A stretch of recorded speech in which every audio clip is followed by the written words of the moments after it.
Thank you for joining me, John and Sam. You don't need any introduction in this corner of the internet at this point, but people will know, I suppose, if you watch some of my other videos, we've been doing a series of conversations really on AI, building on John's proposal, the conversations John and Sam have had before on AI, and kind of a bigger cultural conversation that's going on. And so this conversation, I'm hoping to kind of push that forward.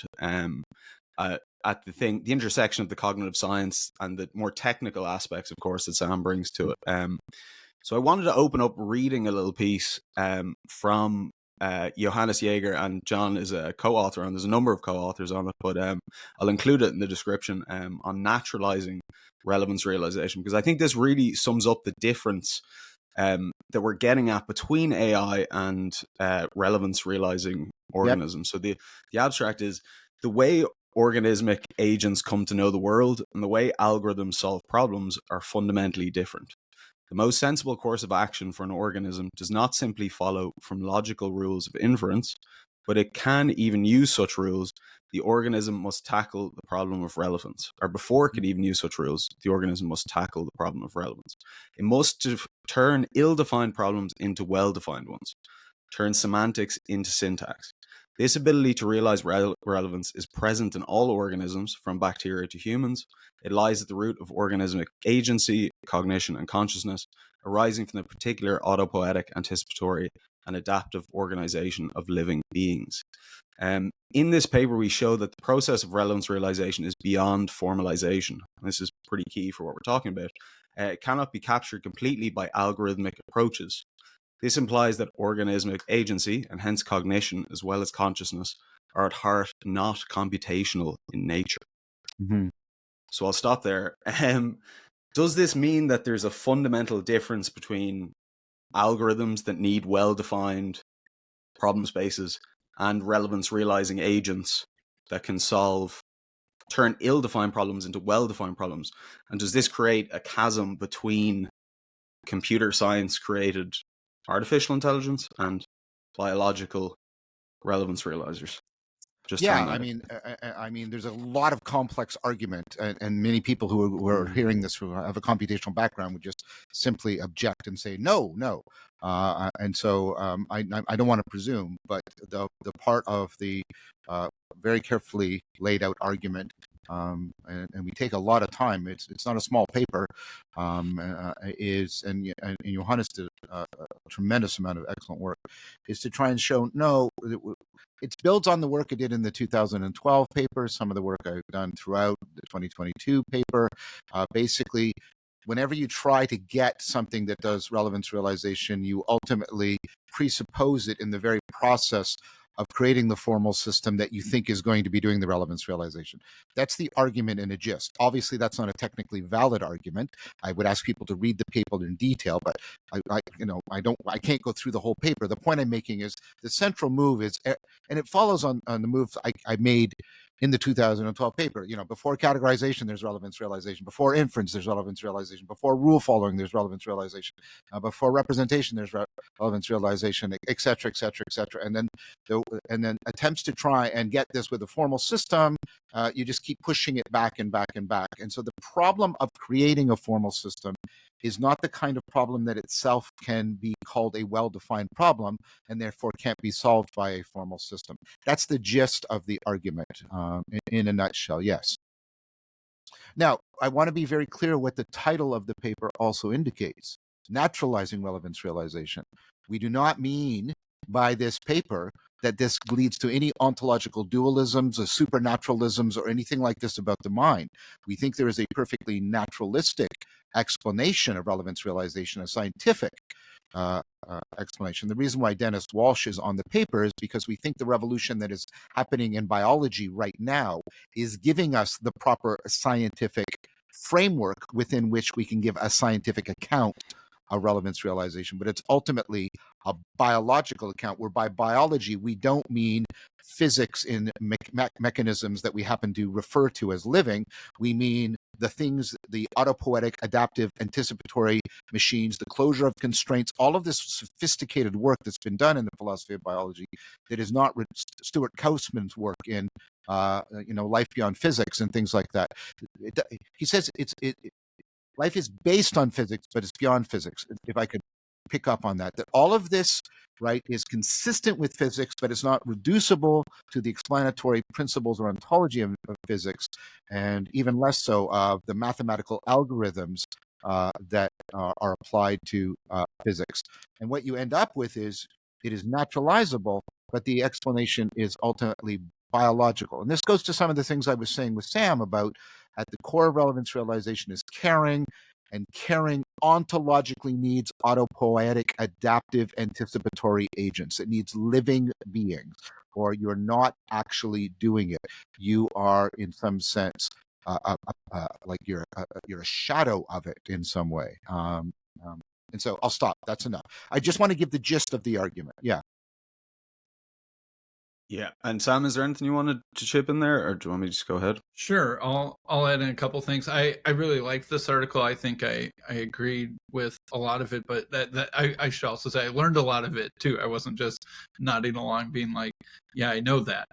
This was a really, I think, powerful article. And so I'd highly recommend the audience read it.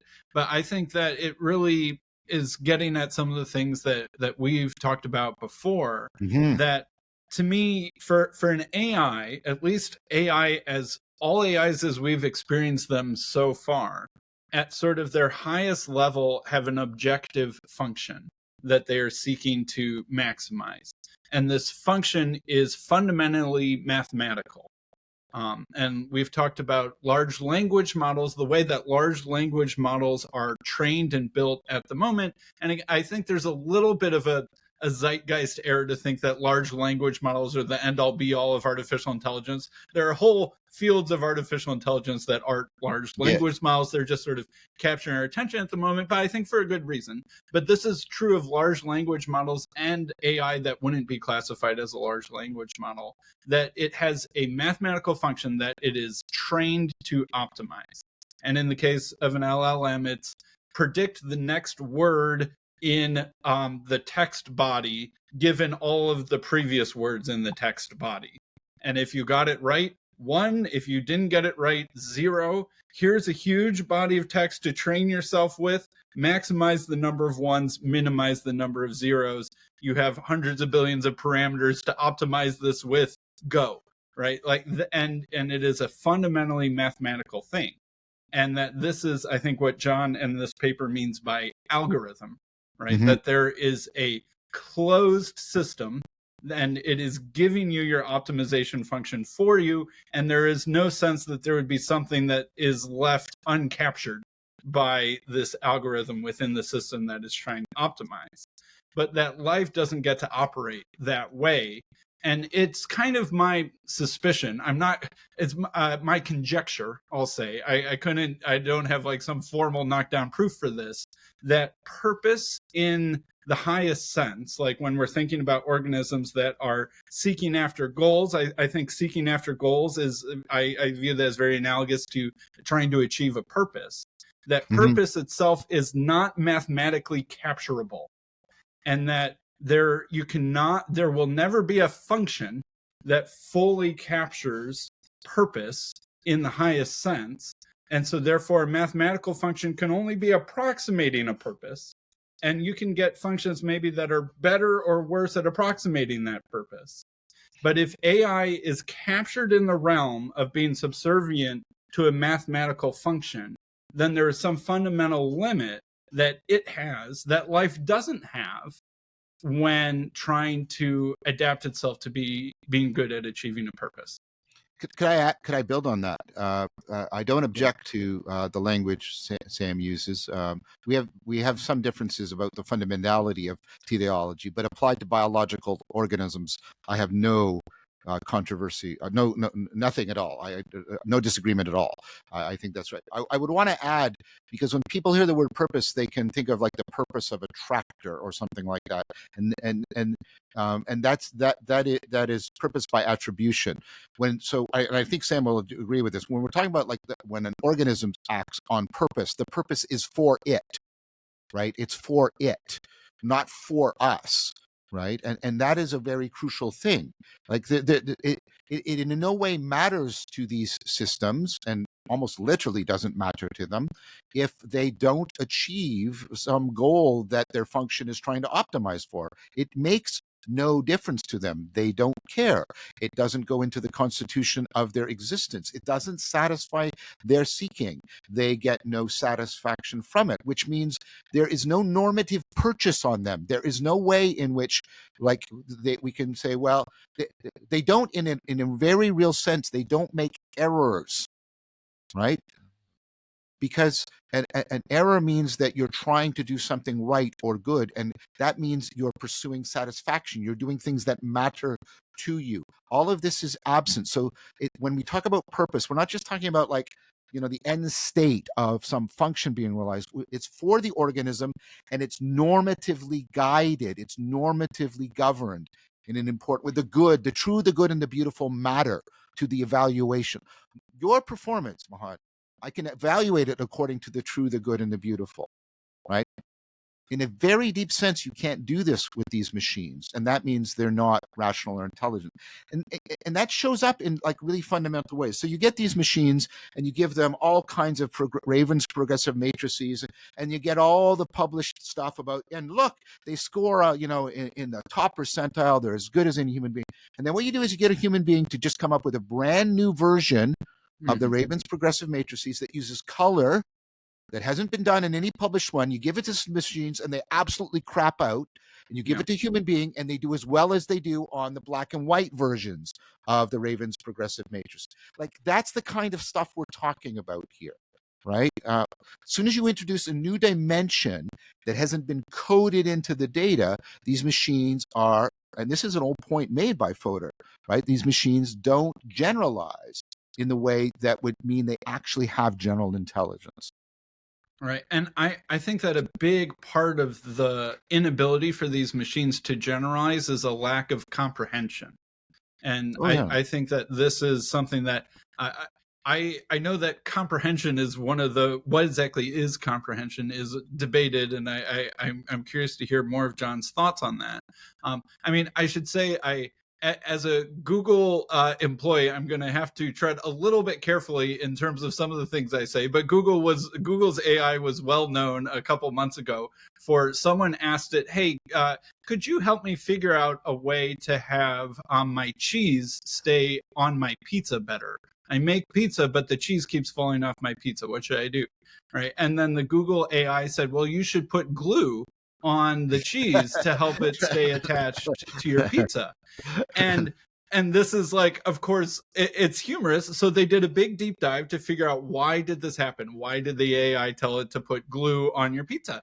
And it turned out that there was a Reddit thread that was in the training data of the AI where someone had posted a very similar question, how can I help the cheese stay on my pizza? And the top voted answer was, oh, you should glue it to it. And it was the top voted answer because, right, you guys already know, it's hilarious, right? It's funny. But a human can comprehend that gluing your pizza or gluing cheese to your pizza is funny because, like, in a certain sense, it answers the question, but it violates an unstated assumption of, please keep my pizza edible. Yeah. And that sort of ability to comprehend that could distinguish between, say, a joke and a not joke, or understand the subtext of an answer without, understanding all of the stated things in the sentence. That comprehension is, I think, what AI lacks. And therefore, it's only ever, like, whether it's an LLM or something else, doing a statistical approximation of imitation of the training data that was given to it. And then as soon as you're stretching out beyond that, then it will really start to struggle. Well, I want to say two things. I want to say what I think is going on in comprehension, but I want to first say we have to acknowledge this imitation can be very good because human beings have spent tens of thousands of years coding their epistemic judgments into probability relations between terms. And then not only diachronically, synchronically, we have, hundreds of thousands of texts doing this. And so you get a massive correlation built up. And the machine, therefore, can do very impressive things. What I would say about the comprehension, going back to our paper, is I think comprehension is about the relevance realization that gives you the pragmatics, that allows you to translate the pragmatics into the semantics, which allows you to translate the semantics into the syntax.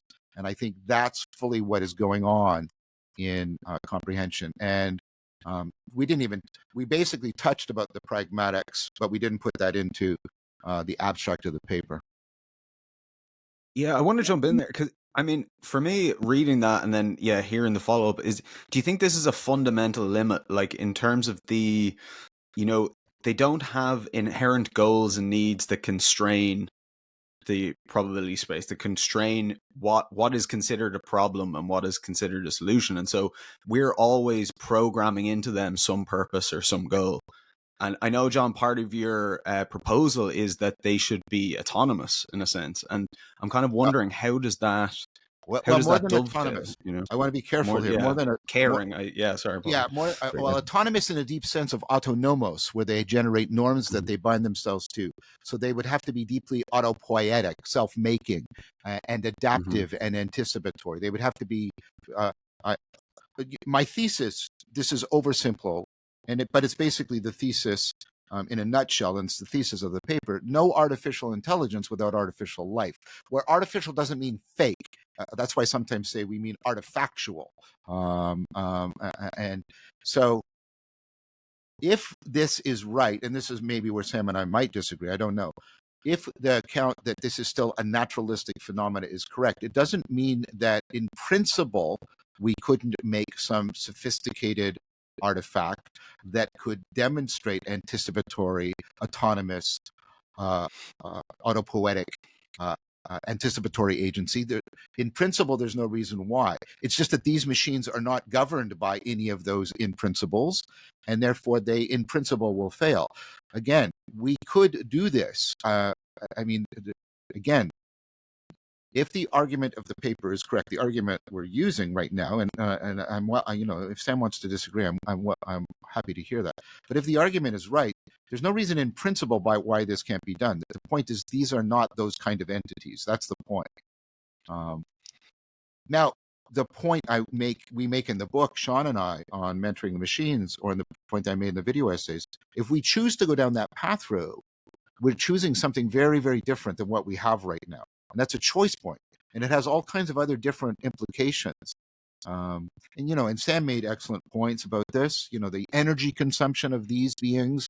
The physics has to be fundamentally different in these machines than us.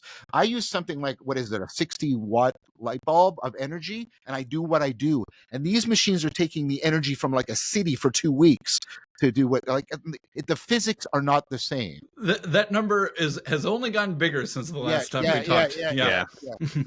It's only going up.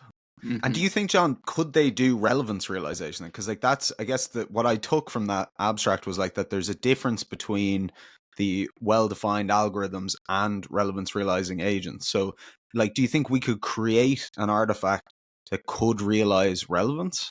So this goes towards this question: can we create artifactual life? Can we create biological life that did not evolve from other already existing biological life forms?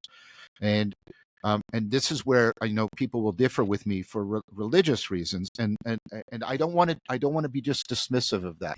But right now we're playing in the science arena. So within the science arena, I happen to think that life arose in a naturalistic fashion, and therefore there is no reason in principle why we couldn't come up with the right set of conditions that could produce artifactual biology that supports cognition.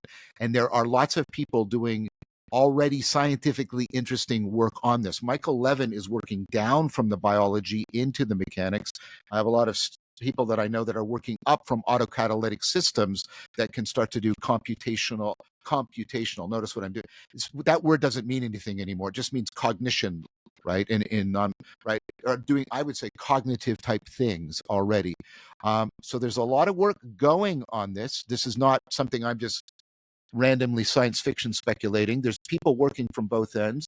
If we think that there is a naturalistic origin to life, then there is no reason in principle why we couldn't do it. But that is not how these machines are made. These are not the kinds of machines they are. And choosing to do that other thing, that's why I talk about thresholds more than the only prediction I made was that all the predictions would turn out to be false in a year, and they were, which is yay as a scientist. But so we don't talk about predictions, we talk about thresholds. We have to choose if we want to continue that project, and we have to then choose, once we get biological things, do we want to develop them into rational things? That's another threshold. Do we want to make them socio-cultural things? That's another threshold. And I talk about it like thresholds, but they would be like stages, but they're interwoven, because being biological intelligent is important to being rational, and being rational is important to being socio-cultural, and being socio-cultural is important to being rational, etc. So I'm sorry, your question is a very hard question to answer simply. The answer is yes, but it's a very different yes than from what most people are thinking. That's really what I'm getting, is like that it almost, I wouldn't classify it as making something. It's more like growing. Like, it seems to be so different from like the top down current computer science programming that's going into AI, as to be like a totally different field. You know, it's really not like the way the current zeitgeist is going. Do you think that's fair? It is, and then I'll stop because I want to hear what Sam has to say. But yeah, right, one of the really important things about these machines is, in a very real, I mean, we said in the original programming to set up the network, but the network itself is not programmed.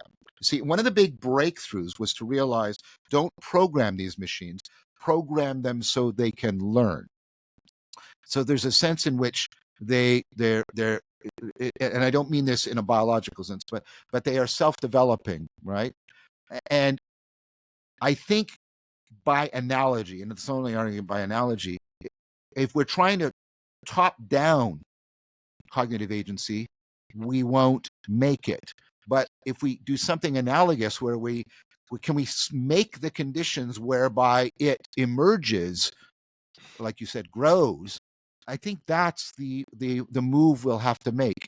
And like I say, because of my particular framework, I don't see why this is in principle impossible. And like I said, there are already well-developed, well-progressing, successfully publishing research programs going from both directions towards the middle on this.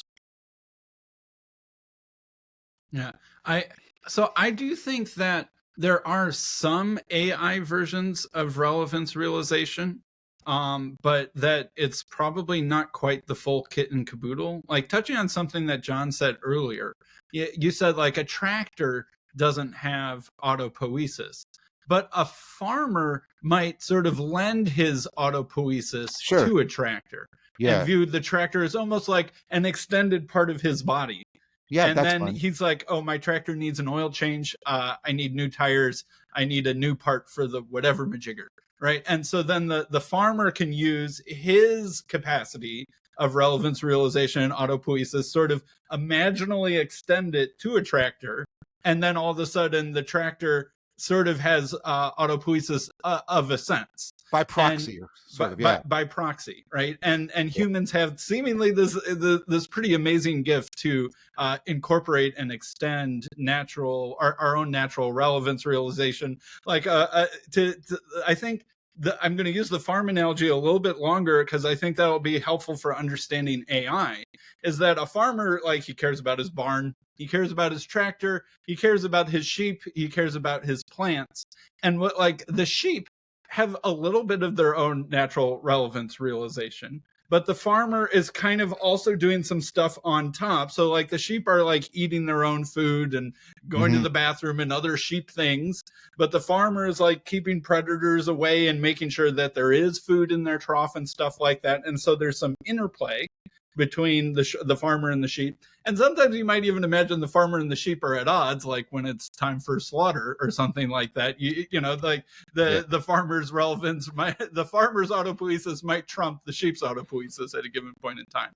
And I think that artificial intelligence will be something like a domesticated animal or a pet in a certain way as it's growing up, that it has a little bit of artificial relevance realization and stuff like that, but it's still kind of under humanity's larger protection, and that it would be helpless without humanity, but that it might have a little bit of kind of independence and growing amounts of that over time.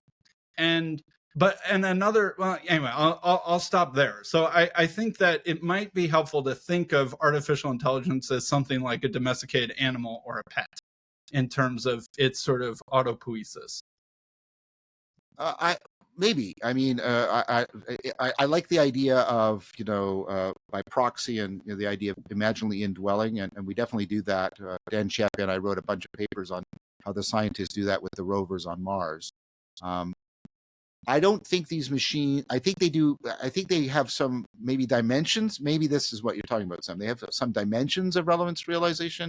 They're doing compression, particularization, and deep learning. They're doing some of it, but I think I might say that they're doing some things that are necessary to relevance realization, but very, very far from sufficient.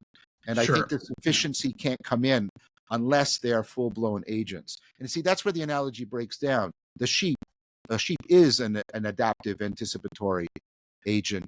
And I mean agent in a really philosophically robust sense. And these machines aren't. That's what's weird about them. They're not just tools, and they're not just agents. And they're sort of intercategorical in this really difficult way for us as a culture to deal with. Because people, they're just tools. That's not quite right. Oh, well, they're agents. That's not right either. They're sort of horrific in the sense that they're in between these two categories in a really, really murky fashion.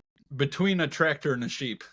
Yeah, exactly. Yeah. I thought you were talking about the sheep there for a second, John. I thought they were a real horror to society, but because and that seems to be the. Oh, sorry, Sam.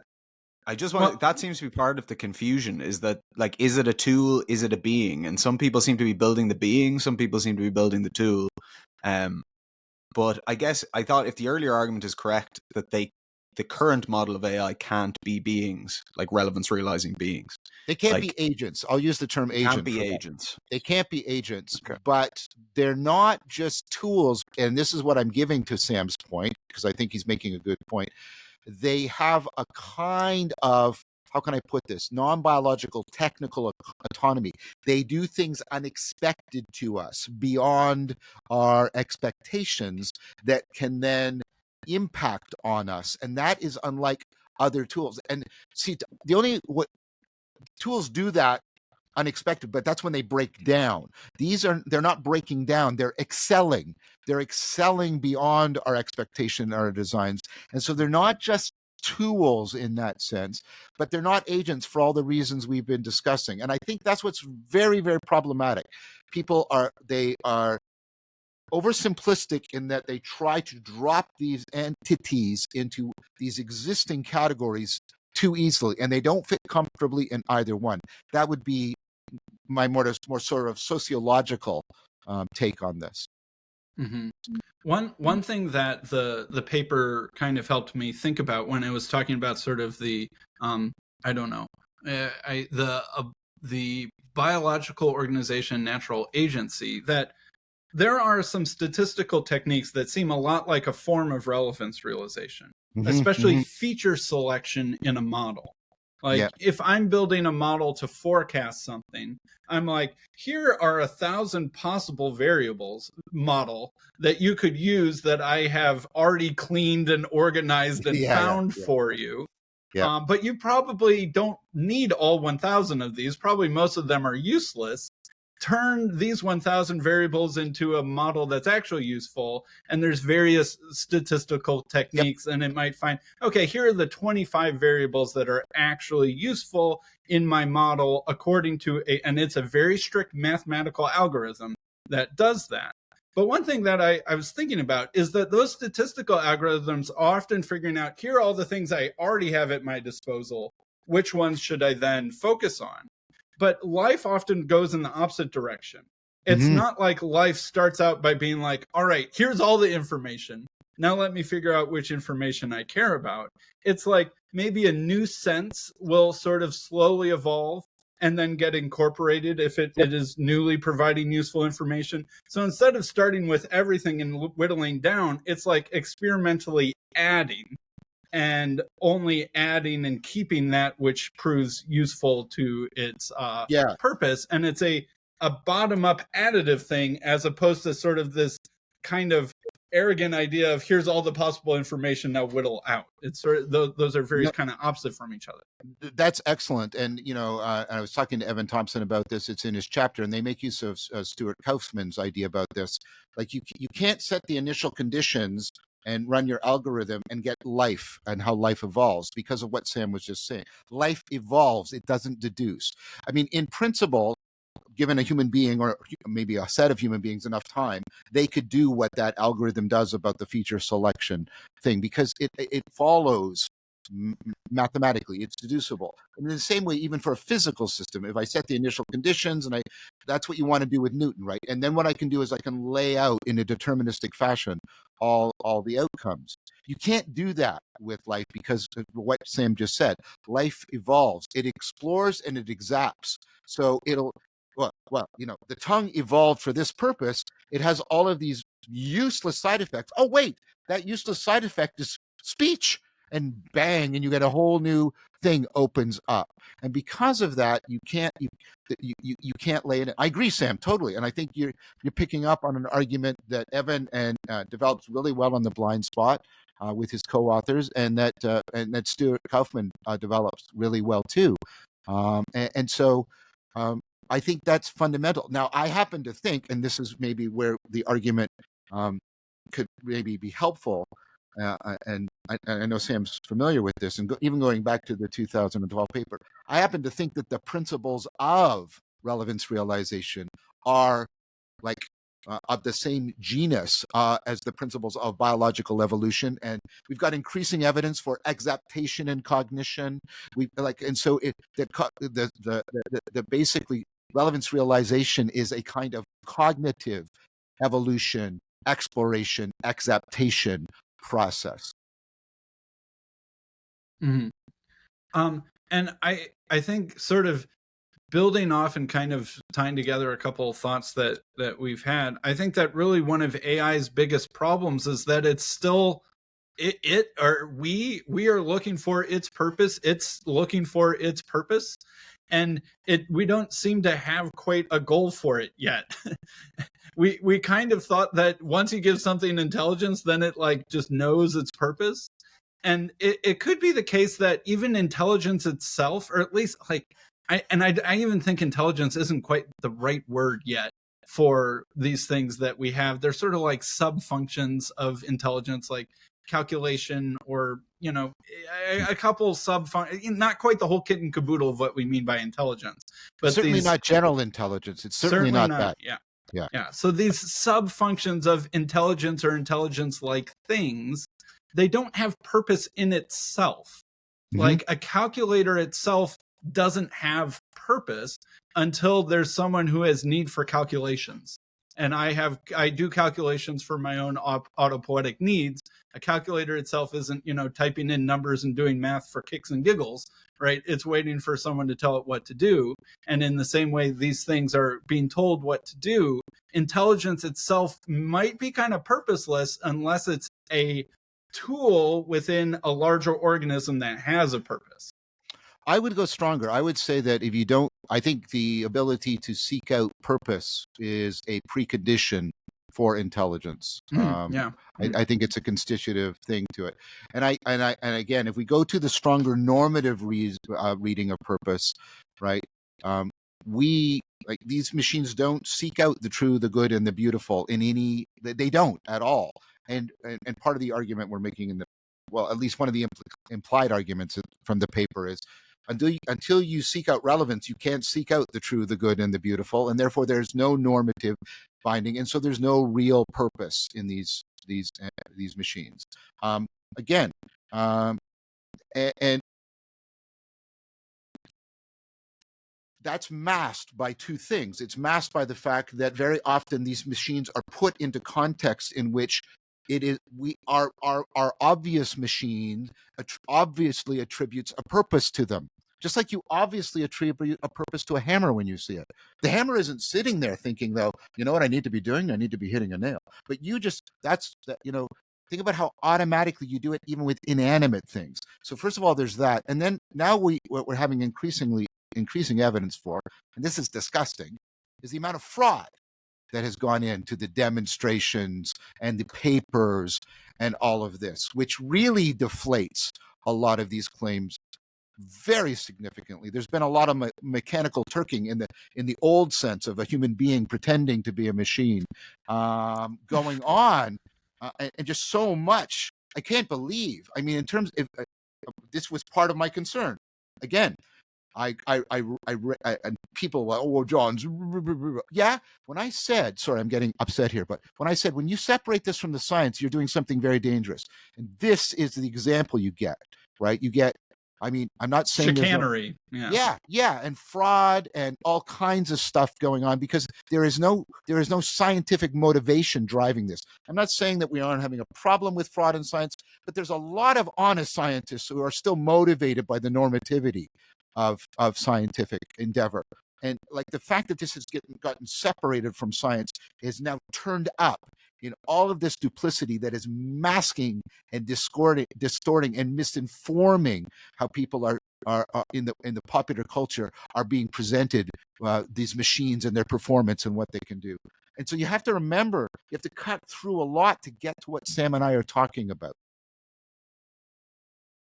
Sorry, that was a bit of a rant. No, No. I think you're dead. Yeah. Oh, sorry, I think Sam, in the next couple years, it's hard to make predictions about AI, say, over even the rest of the 21st century. But I think in the next couple years, there will be a deflation of the interest in AI, and that it will have felt overblown and stuff like that.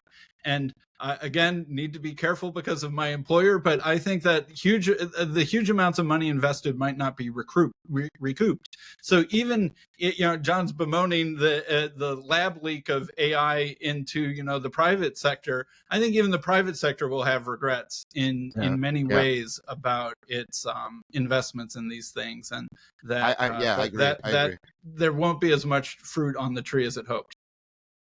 Yeah, that's already happening, right?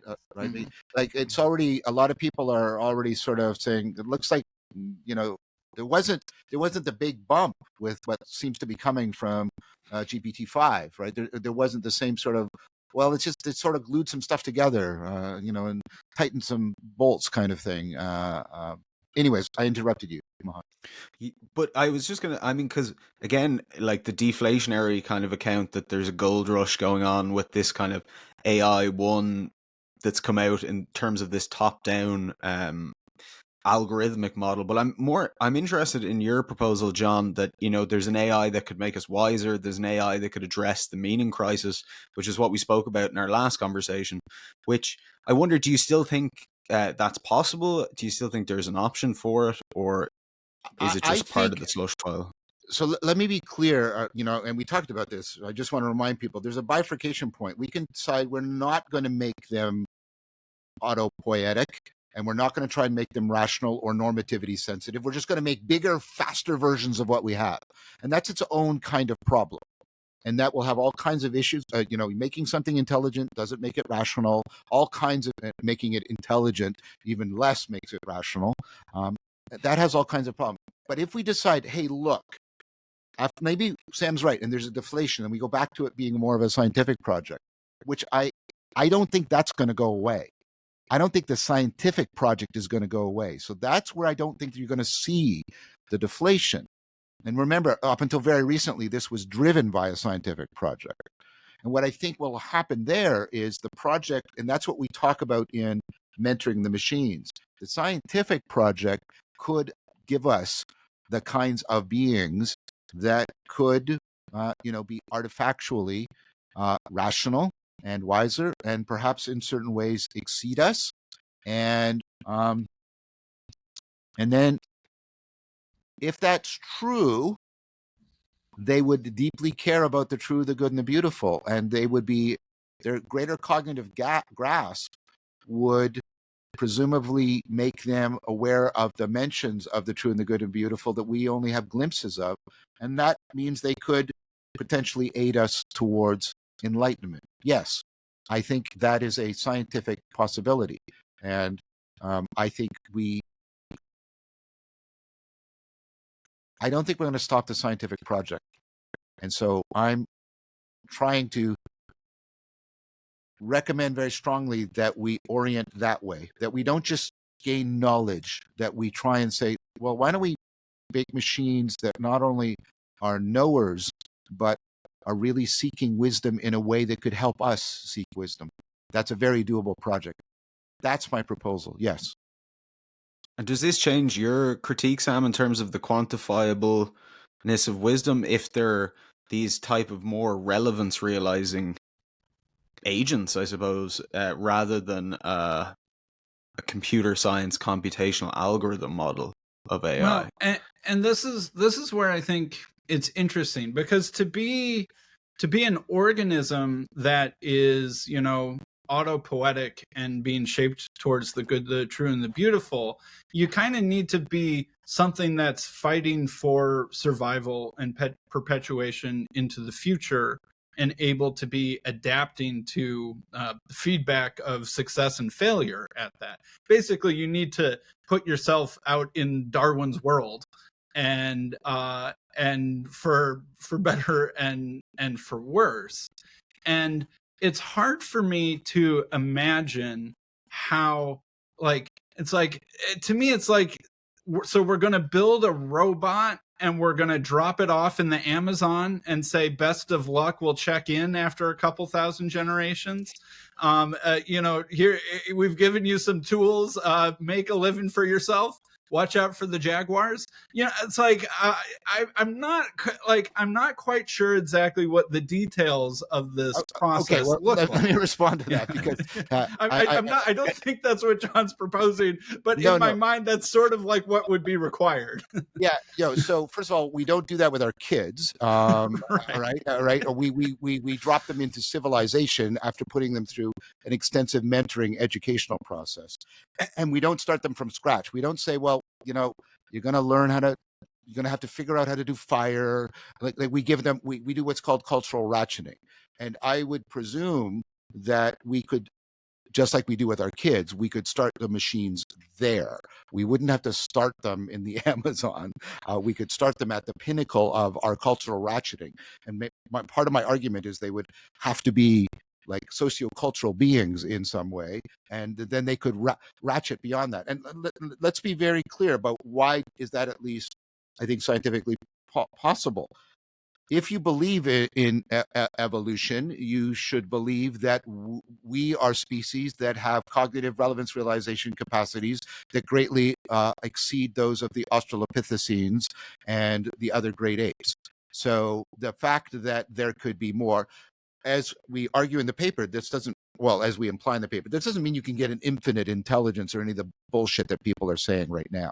That's like magic. People treat intelligence like a magic wand that can somehow break the laws of biology or physics or something. That's ridiculous. But could we get an artifactual being and mentor it, as we say in the book, right, using that word, such that it culturally ratchets faster than we do, just like we culturally ratchet way faster than the Homo erecti. They take tens of thousands of years, and we do it like really fast. Like, I don't see why not. And that's the argument I'm making. That's the kind of argument I'm making. So then they would need to be something like a social being that was making a living for itself. Like they would basically need a job and a bank account and that's not too dissimilar from the situation that we're already in, right? Where, these companies have these things, and of course they need to, satisfy stockholder fiduciary responsibility. And so they want these products to be able to make a living. So they're quickly as possible, trying to figure out how to apply these things to make as much money. And that to me, I'm not quite sure what the difference is between that and sort of what you're saying, John. Well, the difference is those companies and well, at least the machines in those companies don't care about the true, the good, and the beautiful the way we try to get our children to care about the true, the good, and beautiful. They don't participate in a Hegelian fashion in the normativity in which they respect precedents and they try to set precedents and all that kind of. So those are very big difference. Again, that's why we keep using the verb mentoring, right? Mm-hmm. I'm leaning really heavily on that because we chose that term very, very carefully. Now, I think there's some good points that you've made before, and I want to give you credit for them.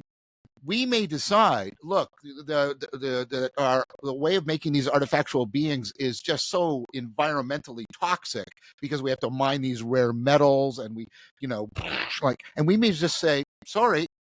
Or they're just too darn expensive. Or they're too darn expensive, and some combination thereof of, environmental, externalities and economic internalities.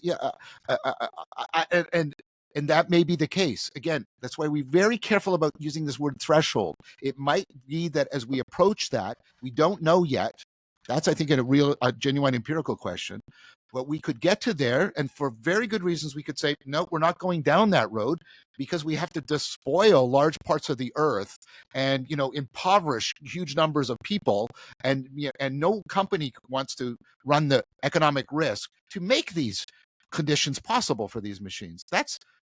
Yes, I don't deny that either, Sam. I completely agree that that's a possibility. I'm just trying to say, suppose that isn't the case. I'm answering Mahon's question. This is what I'm proposing. Mm-hmm. So it seems like they're sort of migrating from tractors into sheep while being on the farm, while being under sort of the shelter of human civilization. And I should add, all humans are basically, to some degree or another, under the shelter of human civilization, while also contributing to and helping shape, human civilization. We are sort of like a self-domesticated species in a certain sense. But it seems like, for these AIs to be to even achieve John's, I would say that's a noble vision. Although sometimes, I hear Jonathan Pajot jumping into my head, and the worry about the people bowed and prayed to the neon god they made, right? Like that song came on the Pandora earlier this morning. I'm like, oh, that I realized the relevance of that song lyric. But so the worry of creating something more powerful than yourself is creeping into my mind. But even if we imagine trying to make these things better and better sheep, it's still that they are kind of interacting with us, getting better at taking care of themselves while we're making them better at taking care of themselves and generating some sort of usefulness in the meantime. And then I want to add one more thing in, which we didn't really talk about last time. And this also this is what I'm going to say now, is tremendously fraught. And I think it's fraught with all kinds of horrible ethical and political things. We will also be cyborging ourselves along the way, right? We will be doing that. I think that is a more near future than these machines becoming the kind of thing we're talking about. Because what we found is we thought we had to make these really sophisticated machines when we sort of wanted to glue them into the brain. But it turns out that no, the brain really, it'll do a lot of work on its side to fit itself to the prosthetic. It doesn't mean it's not a hard problem. But so I think we're going to cyborg ourselves. And so I think we're going to be cyborging ourselves as we're making these. And so it's going to get very blurred and messy. And again, that's another threshold. And we may decide, look, we're cyborging ourselves, and this is despoiling the planet. It's leaving a whole group of people behind. It's actually destroying our humanity. There are side effects we didn't anticipate. I don't deny any of that also, Sam. But I think we will. I'll say this. I think it is much more probable that we will cyborg ourselves before we get these autonomous artifactual agents. Yeah. And in a certain way, we almost cyborged with the sheep, right? We started making clothes out of wool. Well, yeah. We became lactose tolerant into adulthood. That might have had more to do with cows, but like that same sort of idea. We domesticate the animals and transform them, but it also transforms us and our bodies a fair amount as well too. And so, it's going to be this very complex. Well, as it's always been, it's going to be this very complex process. And I want to say that because I sometimes sound like I'm offering this roadmap. I'm very careful. Again, we talk about thresholds because those are sort of places where I think decisions can be made. But I think the process is going to be very messy and murky in this way I'm describing. I think that a big question that will emerge from this is, what is the purpose of human beings? And that is AI fundamentally competing with us for our niche in the environment? And that's sort of a fear. A lot of the sci-fi movies imagine that same idea, that there is the niche of the human being, the intelligent social thing at the top of the pyramid, and AI is going to try and dethrone us from that. Or is there some other potential niche that is non-competitive but complementary to our own that these things could fill? And that's another threshold. And in the history of biological evolution, we see these forks between, extinction and symbiosis. And again, not sure. I'm proposing we could steer things towards symbiosis. That's another way of understanding what our proposal is. We're steering things towards symbiosis rather than replacement. And I think your point, this is what I mean when I say to people that theology is going to become the most important discipline of the future, because who are we and what are the parts of us that are not capturable by language, the spiritual somatic axis, and our relationship to ultimacy? All of these things and our sacred purposes are going to come to the fore again, because our difference between these machines, even if all we do is churn out more and more of the LLMs, the differences are going to disappear. And I think we're going to have to, and I think, I'm not sure this is totally a bad thing. I think trying to recover those parts of us that are not capturable by sort of a Cartesian framework is maybe a good thing, or at least has a potential to be a very good thing. Mm-hmm. Yeah, it seems to be running that experiment. Like, that's a really interesting point, John, that it is forcing us to look at the things that have been thrown out somewhat in modernity, that actually used to define us, that have been left by the wayside, to understand ourselves. And I think that, because you said, John, about creating the conditions where cognitive agency can grow, and this idea of creating that for an AI or for a artifactual being is like, I think we need to do that for ourselves as well a lot. Like, that's that's part of the argument, though. That's part of the argument but that's the interesting bit, where it's like, do you think that's a good bet in terms of for the artifactual being that then overleaps us, that can then return to again offer us, I suppose, this enhancement of cognitive agency? Is that the kind so I'm going to make kind of like what's an anthropic argument, which is that kind of being that I'm proposing would only exist if we were able to give it good mentoring templates. And see, what we've relied on so far with intelligence is that we're just naturally intelligent. We don't have to do much to be intelligent. We just have to not suffer trauma. That's basically it. That's not the case for rationality and wisdom. We have to, if we're going to make the kind of entities that could enter as silicon sages into a symbiotic relationship with us, we have to first become a lot more rational in the Platonic sense of rationality, not the Cartesian sense.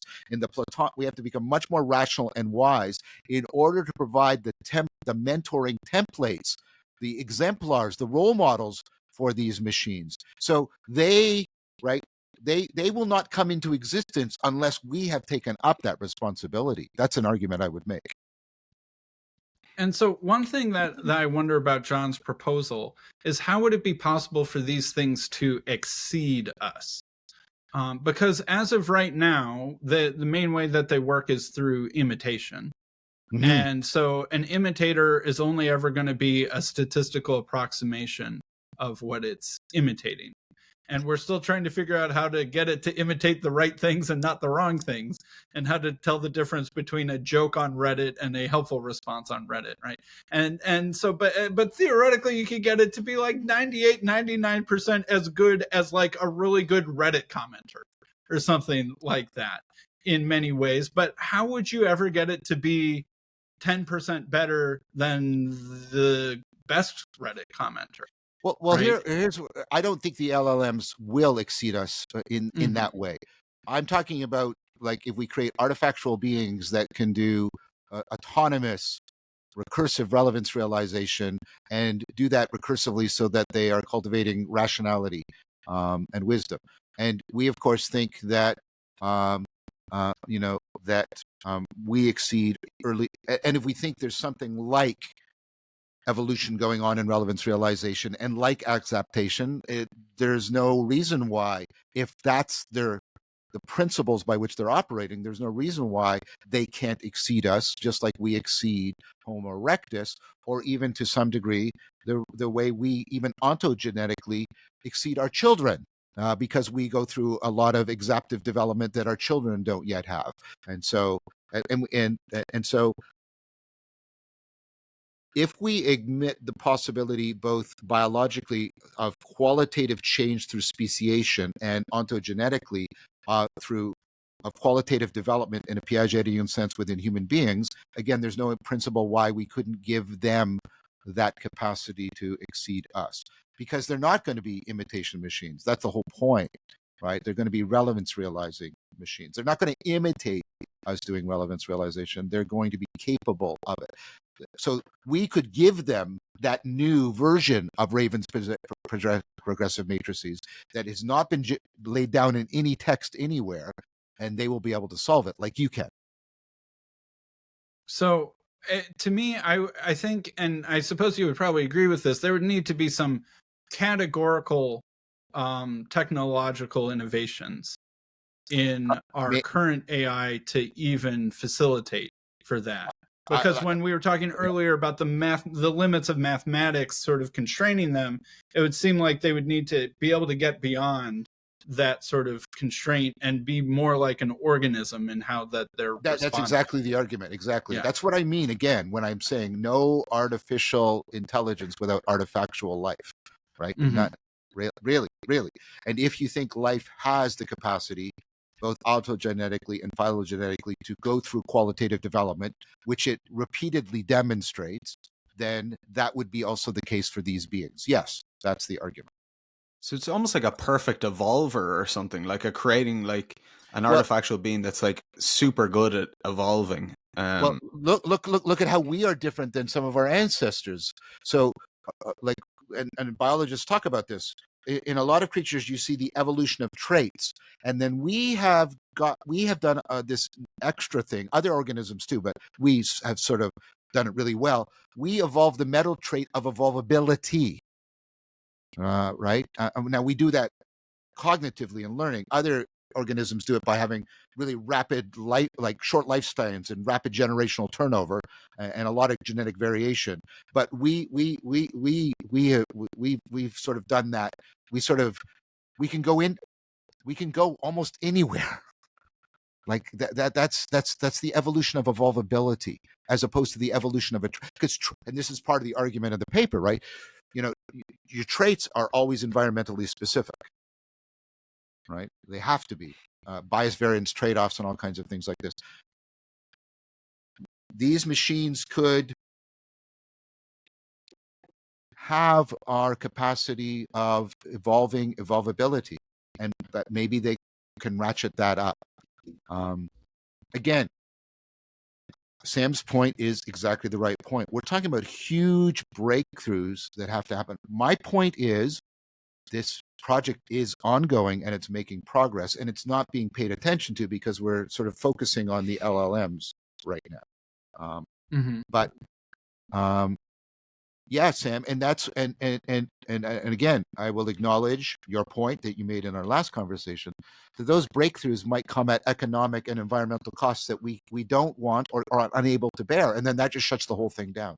I acknowledge that, right? I will continue to acknowledge that. Yes. Sure. I guess my sort of the other question is well, we already have humans already are biological beings.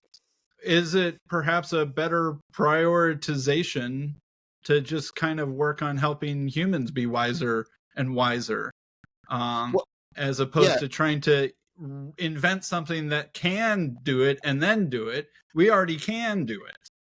So here's the answer, and here's where you and I agree. The LLMs are not a scientific project, and so they yeah.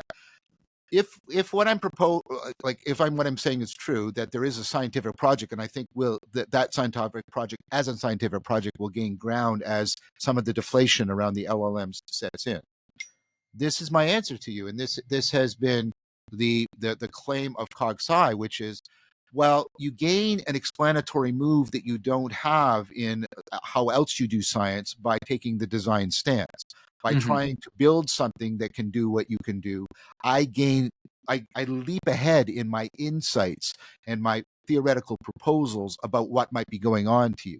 And so I have always pursued cognitive science and been interested in AI insofar as it helps me understand human intelligence, biological intelligence, rationality, wisdom.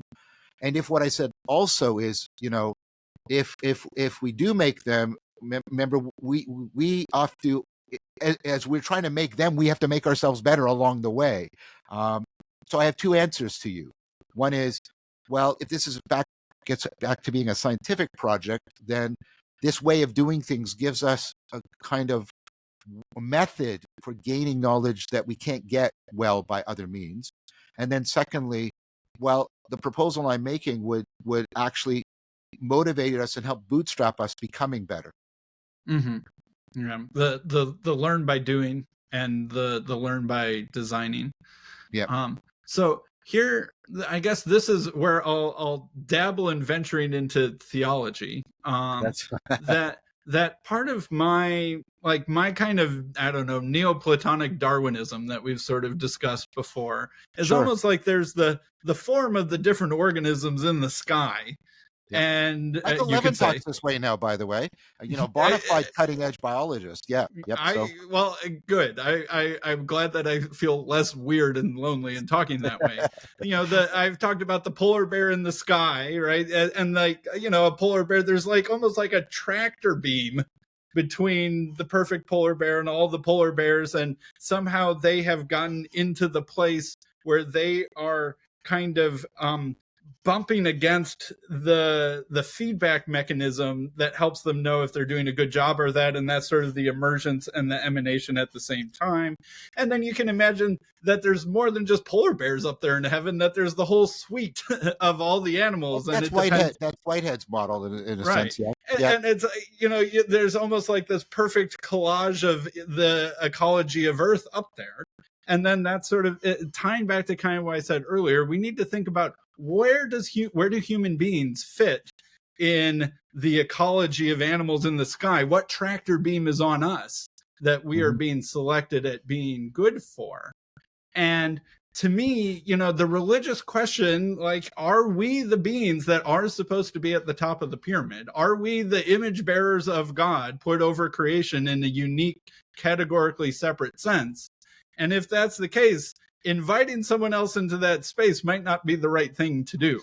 And that's sort of like that's where theology and cosmology and all of those things start to come back into the picture. And I think that's a good argument, Sam. And first of all, I want to take a moment to acknowledge respect towards that argument. I mean, you could say maybe there's an argument, a Neoplatonic argument, a Whiteheadian Neoplatonic argument. Maybe there's attractors which inform space or something like that, and people are talking that way now.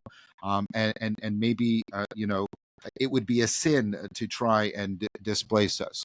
I think as a theological argument, so we're both admitting this isn't a scientific argument, but that doesn't mean it's not a good argument. I'm not saying that. It's a theological argument. And so if you'll allow me, you're saying something like it might be a sin to do this. And I think that's a legitimate theological question to ask. I suppose I would say, well, I would want to do more theological argument. I would want to say, my Neoplatonism would say, well, if what you're saying is true, we couldn't displace ourselves. It doesn't sort of work in the cosmology. And maybe what I'm proposing would be, in fact, sort of a test. I've sort of done this in the argument. I said, we try this, and we might discover these machines can't actually become enlightened.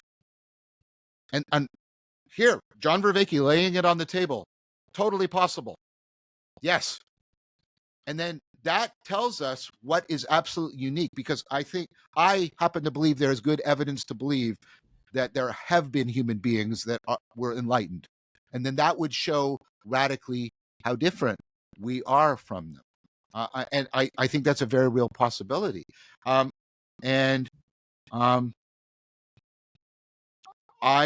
think we have to be concerned about, boy, if you'd asked me if I'd been using this language 5 years ago, I wouldn't have said it. But like something like blasphemy and hubris from the two different traditions, the Hebrew and the Greek tradition, we do need to think about this.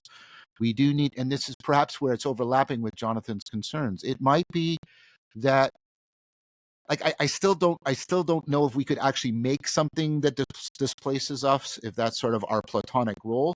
But we should. Here's what I'll say, at least as an intermediary: we could sure make something that made us believe it displaced us, and that could be a horrible, sinful thing to do in a very, very dangerous way, sort of a demonic kind of a thing in that fashion. That's more like Jonathan's worry, and I take that very seriously. I don't know what to say about that, other than I think we should keep doing the science and the philosophy and the theology. Here's why. We're not going to stop first of all, we're not going to stop the economic project and the LLMs. That machine is just going to keep running. We're not going to stop the scientific project, but the scientific project has a possibility of being wedded to, we're trying to do it here, a philosophical and a theological project in which we are constantly asking these questions as deeply and as provocatively, and getting as much feedback by any progress we're making in these projects to get a clearer answer. And like, I'm totally with the case of, like, look, there's converging evidence that we're sort of moving in the wrong direction or something like. Yeah, totally. I take very seriously that question. Like I say, once it's properly, and you did it, once it's properly understood as a theological argument, and I'm not dismissing it because it's a theological argument. That's my best answer. I would want to get into a theological argument about whether or not actual displacement is possible. I would want to see, maybe they could show us that we can't be displaced, and that would be really powerful empirical evidence. And then a third thing is, we might get things that fool us into believing we've been displaced when we actually haven't. And that is also very concerning. And I don't want to sound too critical. I after all, I'm the one who's helping doing autopoiesis for the corporate machine at the moment. So I don't want to open myself up to too much accusation of hypocrisy. But I think those were all really good points, John. And I'm not saying it's time to shut off the project yet. I hear what you're saying. I think you make a lot of good points too. And I don't want to be too close-minded myself out of some sort of, I don't know, arrogant theological fundamentalism either. And I appreciate that. I think those are good points.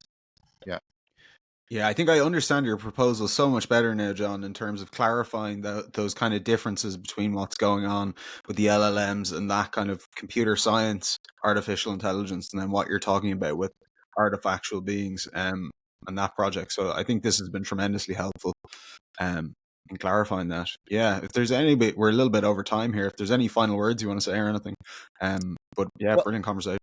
Well, I want to be very clear. I mean, some of the predictions I made about the predictions failing, a lot of that came true. And the threshold argument, there's a lot in the current argument I gave you that is continuous with the original presentation and the video essay.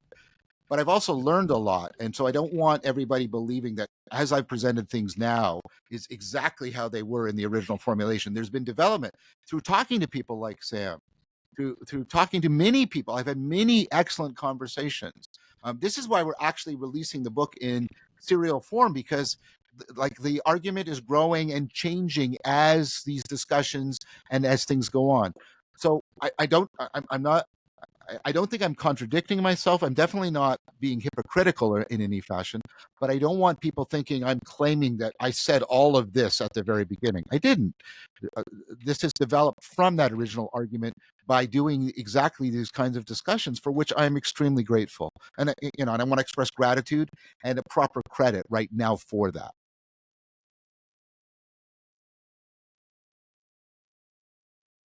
That sounds great.